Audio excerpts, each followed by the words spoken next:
Welcome back, YouTube. This is another episode of Behind the Wall presented by Mike's Hard Lemonade. As always, I'm Pro Bowl 43 alongside Thermite 917 and Kane Jr. 88. We've been away for quite a long time. We already know the reasons, and we sure as hell ain't getting into that. But we're back, our sport is back, and even though the world isn't all right yet, we at least are seeing the first steps to it getting back to normal. So we were in Darlington for a double, which is incredibly unprecedented in this particular modern era, something we haven't seen since the damn 70s. And let's just get into it, man. We saw some good stuff. I'm gonna throw that damn ball down the home plate, and Kane, I want you to knock it out of the park. What did we give race number 1? Tell us about it. I will, Tyler. Yes, NASCAR made its triumphant return this past Sunday, the Real Heroes 400 at Darlington, honoring the frontline workers who have made it possible for us to be able to watch these races this past week. The race was pretty decent. Kevin Harvick picked up his first win of the season and the 50th win of his career, surpassing his boss, Hall of Famer Tony Stewart. And we decided to give the race a 7.5. It was, again, a decent race. It was Darlington. And Darlington, as always, is an entertaining track. I mean, now, granted, we'd rather have low downforce and high horsepower here to make it even more exciting. But with this package, it was pretty good. Anyways, moving on to the second of 2 races at Darlington. Nick, what do we got? The Toyota 500 kilometers. This one also gets a 7.5 out of 10. It was arguably the better of the 2 races. There were lots of guys going for it. There were still some comers and goers. They made it till lap 4, I believe, this time until the first caution. The only way it really suffered was, I would say, the ending. Now, you got the major incident, which we'll talk about shortly, but I would say also with the rain causing it to end early, that was not what anyone wanted to see. We wanted to see it go the distance. It was a short race to begin with, but it had a really good flow to it, and it was setting up to play out perfectly, and Mother Nature had to ruin it along with another driver. But still, it was a really great race overall. I think the night really helps that package pretty well. Plus, they were racing the rain for a while. So, really no complaints overall. It was nice to have that racing back, like we said. So, let's move on to the awards. Whew, man, it's been a long time, and I am so pumped up to hand out some awards for the Darlington Double. So, leading it off, we have 2 boners of the week. And I am so happy to give it to you first. Actually, it was Ricky Stenhouse who gave it to us first on lap 1, turn number 2 of race number 1. He had to be the guy. Ricky steps up to the plate and introduces himself to every new person who was watching NASCAR. Wow, Ricky, thank you so much for deciding that you're going to make it 4 wide in turn 2. I mean, come on. Everybody had a job. It was make it through the first lap and then settle in. I get it, it was tough, no practice, no qualifying, nothing, but you look like an absolute scrub. I'm not surprised, and I'm really not even busting on you that hard. We just expect this shit. But come on, you finished last. At least you made it 80-some laps before you look like a moron in the second race. Oh God, Ricky, what else is new? We have another. Yes, we do, and this one is pretty surprising. It goes to Jimmie Johnson. So, let's set the scene for you. It is the final lap, stage number 1. Jimmie is in the lead. He's going to win just his 3rd ever stage under this current format. He's on the back straightaway. He's preparing to lap Chris Buescher, and what does he do? He hits the apron, makes contact with Buescher, spins out, nails the inside wall. Wrecked. Done. Finishes 38th. Wow, that is such a rookie mistake. And this is a 7-time champion we're talking about here. This ain't Ricky Stenhouse. This is Jimmie Johnson. You never expect to see anything like that from old 7-time. It's just unheard of. And considering how much speed those guys have had this year, I feel so bad for Jimmie. But thankfully, he rebounded for race number 2, brought it home 8th. So, it wasn't a complete waste. Next award. Thank you, Kane. It is the day from hell. Oh, that was a good one. And that goes to John Hunter Nemechek First of all, he had an amazing race 1 of the weekend, had a good little top 10 there, but he threw that all away in race 2. Not entirely his fault. He kind of got dumped more or less by Matt Kenseth on lap 4. Everyone was just trying to sort things out, and just a little bit of misjudgment. Not as bad as later in the race by another driver, but, we won't talk about that yet. He had damage from that caution, but then a few laps later, he brought out another caution because he cut a tire from the damage. So he caused 2 cautions in about the span of 12 laps. Just, you hate to see it, especially because he had a good paint scheme, and he was a good rookie in race 1. But, he'll get him next time. That's one little bump in the road. He'll be okay. And we actually have an honorable mention for the day from hell. Matt Kenseth also had one. Similar weekend to Nemechek. He had a good race 1, but in race 2, he had all kinds of trouble. He was really driving aggressive out there, almost got in a couple wrecks, got into some contact with Bubba Wallace trying to miss another spin, broke something, cut a tire, spun out, and ended up finishing 30th, whereas Nemechek finished 35th. If you have 2 races in one weekend, there's a chance that one of them might not go your way, and that was the case for both of those guys. Just part of it. Well, next we got another classic award. Kane, take it away. Oh, yes, Nick. We have 2 of these to give away. It is the Straight Jacket Award! And we start off with the damn vinyl wraps on the wall. Why the hell were you freaking loose? Oh my god, I have never seen this happen before at a race, but the freaking sponsor logos on the walls peeled away and actually got caught on the front bumpers of some of the cars. Oh my god, you gotta make sure those are secure, man. You don't do that. Last time I saw this was Talladega 2002. Stacy Compton's frickin' Kingsford logo peeled right off his damn hood, but the wall logo's coming off? Oh my god, you must be freaking crazy, Darlington, for not making sure that those were tight first. Oh my god, That's the problem. Whenever your logos are loose, you got to come in, put a little wedge in her. This caution presented by Blue Emu. Blue Emu. Literally and figuratively. Thank you, Nick. Hey, it works fast and you don't stink. Yeah, damn right. Anyways, moving on, Tyler. Oh, with pleasure. We have another Straight Jacket Award! Kyle Busch, son of a bitch. Typically, I reserve a lot of rage for the crying towel. We don't have one of those this week, and yet I am going to unleash it all in the straitjacket. You know the incident. Extremely controversial. I just don't know how in the hell that big of a mistake happens with a championship driver.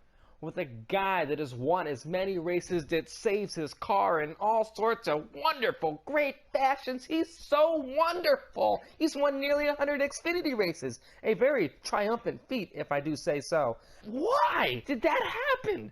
Like, okay, he owned up to the mistake. It's just whatever. I mean, chase his middle finger. He deserved every inch of that, and more. And I firmly believe he's going to get it. Gotta be an eye for an eye, man. You crash Chase as he's going for the damn win, likely would have, but it just so happens that by you doing that, your teammate's leading, you're in second, the rains come, and you guys get a cute 1-2. That just annoys me. Oh, and it was in the Toyota 500. I mean, I'm not going to be a conspiracy theorist, but just, throwing that out there. Just want that in your minds. Kyle, you must be freaking crazy to misjudge that bad. I can't wait till Chase misjudges you down the backstretch of Charlotte. Bitch. I mean, didn't he learn his lesson in 08 at Richmond when he wrecked Junior? Or in 2011 when he dumped Harvick in a very similar fashion at Darlington. I mean, this is not the first time we've seen this from Kyle, but this has to be the worst example of anything that he's ever done on the racetrack. Like, it just was so bad. It was gonna be a boner, but, I mean, it's so crazy, it has to be a straitjacket. Freaking enjoy your jacket. I'm throwing you in the padded room. Next award. Oh, thank you, Tyler. We got a bunch of cigars to hand out. The first one goes to Kevin Harvick, who picked up his 50th career win, surpasses Tony Stewart. But, man, he had a great race out there. Him and Alex Bowman were probably the class of the field, but no one could catch Harvick out there in that Ford Mustang. But it wasn't all easy. Like, the team could always blow it. his pit crew has been known to piss Harvick off quite a bit, but this time they were calm and composed and just got him in and out each time, and nothing really went too wrong for him. So, good job from Harvick.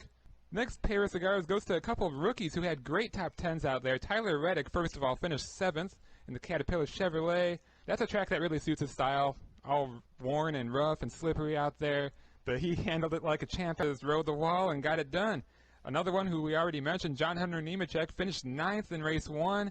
Of all the people to get a top 10 at Darlington, I wasn't really expecting him, because while he has talent, he hasn't really been shown to keep his car straight all the time, especially at tough tracks. So he kept it in one piece and got it done. So proud of both of those guys. It's actually a really good rookie class this year, so looking forward to what else they can do this season. So now we move on to the next couple cigars. Kane, what do you got? All right, well, the final cigar from race number 1 at Darlington, it goes to Matt Kenseth. Before his absolute night from hell in race number 2, he had a really solid run in race number 1, ran inside the top 10 all day, first race since the end of the 2018 season, with a brand new team in Chip Ganassi Racing, a brand new aero package, literally an entire year off with absolutely no practice leading up to the race. He doesn't have any problems at all. He finishes in the 10th position. So, yeah, congrats, Matt. Welcome back. We missed you. Nick missed you the most. It's great to have you back. And for the only cigar from race number 2 at Darlington, it goes to Dennis Hamlin. Yeah, he was a lucky son of a bitch who stayed out on old tires with no new tires left, might I add. And then he frickin' wins after the rain comes down while under the caution for the Kyle Busch Chase Elliott wreck. You can call it a conspiracy theory because it was the Toyota 500 and Denny's teammate Kyle let him win. Oh my god. Yeah, stick your cigar in that little ugly mask ears that looks like your damn face. Yeah, I'd love to see you try. Anyways, moving on to the final cigar of the week. Tyler? Absolutely. Keeping the very positive theme going here. God damn, Kane. The only Xfinity cigar is going to go to the winner, Chase Briscoe. So, first of all, the finish was absolutely fantastic. He nearly pissed it away, but he kept it together just long enough to hold off Kyle Busch. So satisfying, especially after what had happened the night before. And it's great every time Kyle gets beat in the Xfinity Series, let's just be honest. Great looking little paint scheme there, nice race version effects, that's awesome. Just a great overall win. That's a good enough storyline on its own. However, it goes deeper than that, and you could instantly tell it as soon as he gets out of the car. Yeah, this is for my wife. You know, this is the hardest week I've ever had to deal with, and Scott is so good, man. Even when I took the lead with 50 to go, you know, I was crying inside the race car, and you know, just emotionally, I wasn't there at all. And just, you know, there's nothing other to say than God is just so glorious. And you know, I'm obviously happy to get highpoint.com and Ford Performance Racing School in Victory Lane, but this is more than a race win. This is, you know, the biggest day of my life, you know, after the toughest day of my life. So just then to be able to be the best there is you know, so satisfying. He's in absolute tears. If you don't already know the story, him and his wife unfortunately lost their soon-to-be newborn child that they were expecting.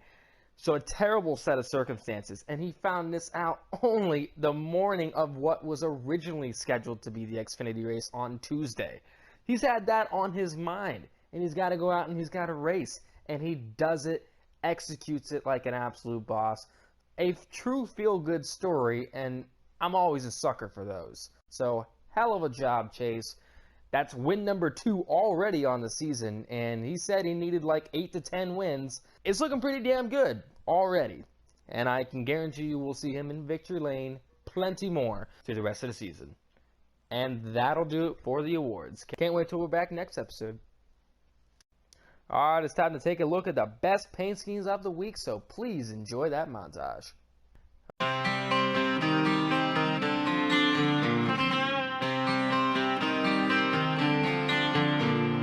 This life smells like cancer as nothing is real. Leave me here by the bus stop with my pencil make steel. just time. Well, I'm not much for the classroom teacher. Teach me if you care.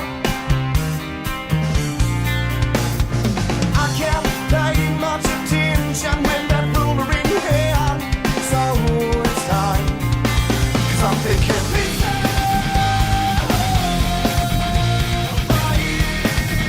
Here we are. Pizza.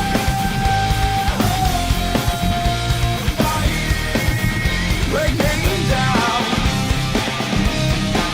It's just time. It's just time. Well, damn, that was nice to see. Those were some pretty good ones. And you know what's coming next. It's the worst paint schemes of the week. Unfortunately, or it might be fortunately, depending on how you look at it, we only have one. But this paint scheme is a level of bad and will likely be a high ranker at the season-ending awards. A cringeworthy paint scheme like no other. Nick, tackle this beast.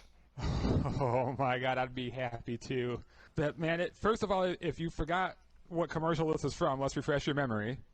Uh-oh, guess what day it is? Guess what day it is? Huh? Anybody? Julie, hey, guess what day it is?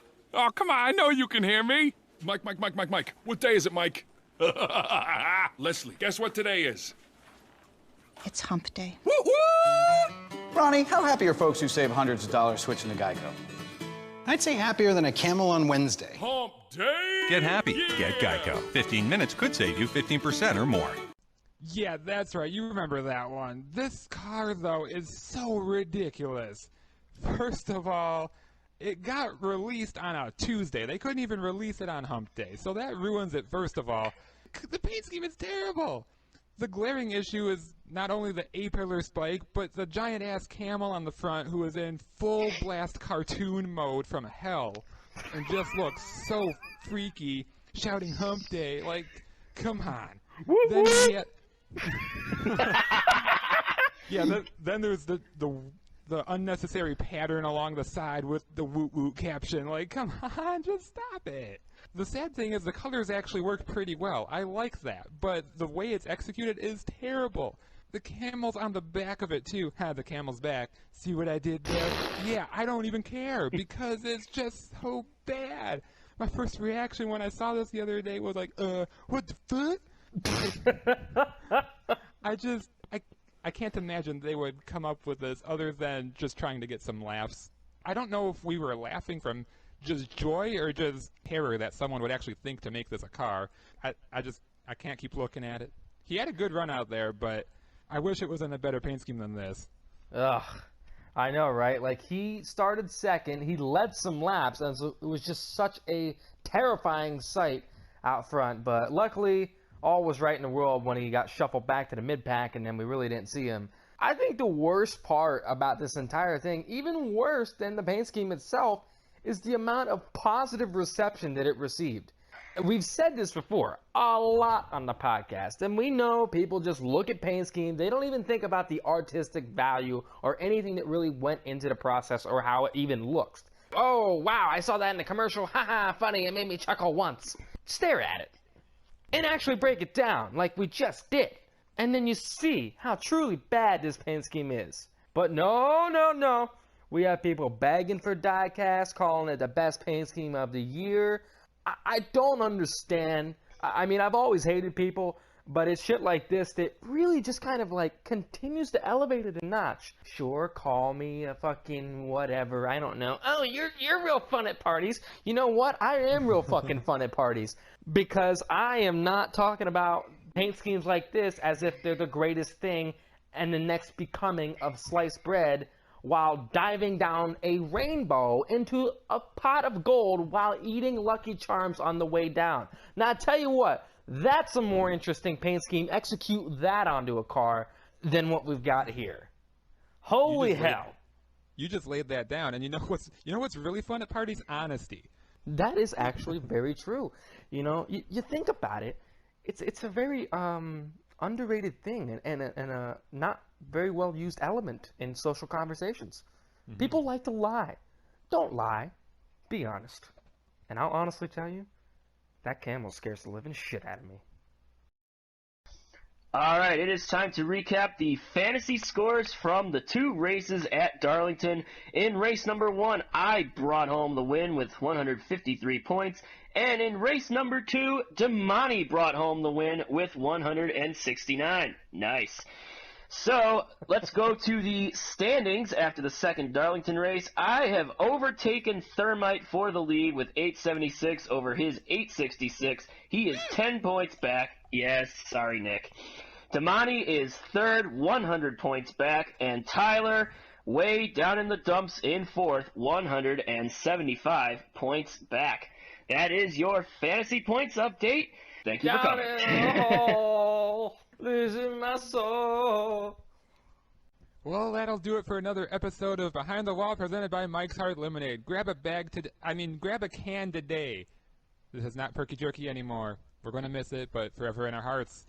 But for Damani HD, we haven't seen him in a while. Hopefully he doesn't have COVID, but you know, he's probably just doing his own thing, jamming with his band, working at Targets. Who knows what he does anymore. We love him. Fort Middleburg won. He's sitting here next to me naked on the couch in GTA. Thank God, not in real life. That was a weird sentence either way. Yeah, you don't have that pleasure. For Kane Jr. 88, Becky's baby daddy. That's why she's pregnant. That's kind of weird, but it's probably true. And for myself, Thermite 917, sitting at home, making paint schemes, drinking water. You know the deal. This has been Behind the Wall. You've been Behind the Wall, and thank you for listening.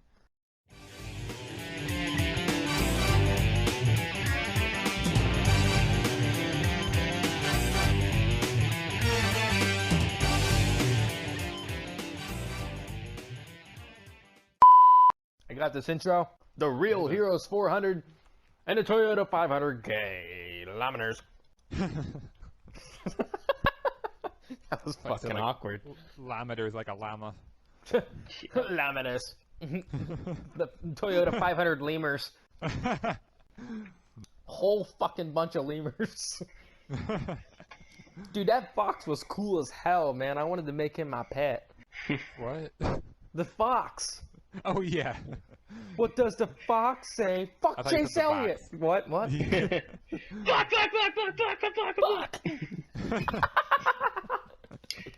Like, somebody actually did a video with Kurt Busch. Like, is that what you're referencing? Yep. Yes, I know. I remember it. It was so good. Still not as good as the In the Air Tonight video. I can't say I remember that one, but it's the one with the drum solo. Well, I mean, I know the song. You know. Yeah. No, you know. Okay, I know. Let's just go with that. I know. All right. Maybe this Kane has to reenact it. Oh God.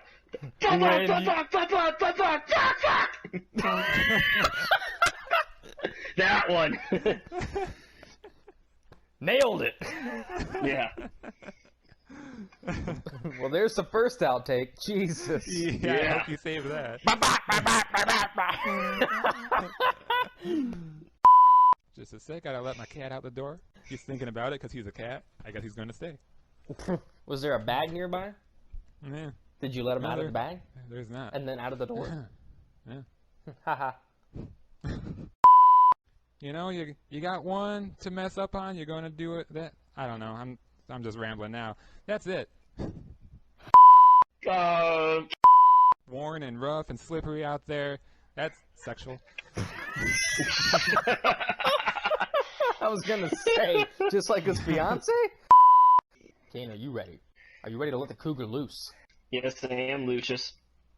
That's right. You're gonna let Karen out of the back seat after this race is over. I've been keeping it at my motel, feeding it old pizza. All right. Rabid packs of camels roaming the major U.S. cities.